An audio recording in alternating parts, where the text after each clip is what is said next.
একটা অ্যাগ্রেশন তিনি ট্রাই করে যাচ্ছেন। M590 দুর্দান্ত ড্যামেজগুলো চার্জ করছেন, শটের মধ্যে যাবে, নকটা নেবেন, ওভারলোডকে কিন্তু ডিস্ট্রয় করে ফেলা হবে। আরো একটি কিলের খাতা খুলে ফেলেছেন, 5টি কিলের কিল ফিড। দিশান গেমিং নকটা হয়ে গেছে, সোয়াইক কুইন ওভারলোডকে রেস্কিউ করে ফেলেছেন।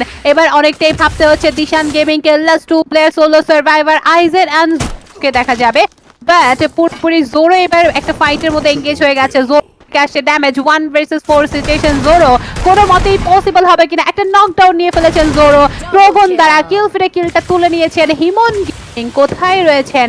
হিমনের সেই দুর্দান্ত দুর্ধর্ষ লেভেলের স্নাইপিং চার্জ গুলো ঠিক এই মুহূর্তে কোথায় থাকছে সেগুলোও দেখতে হবে। অ্যান্ড জোরোকে নক নিয়ে নিয়েছে হিমন তার সেই স্নাইপিং স্কিল দ্বারা, M8 দ্বারা অসাধারণ কমব্যাকটা করে ফেলেছেন তারা। অ্যান্ড এই মুহূর্তে আমাদের AG কে দেখা যাচ্ছে, আমাদের আজিম গেমিং, যাদের কাছে এই মুহূর্তে 3টি কিলের একটা কিল ফিড রয়েছে।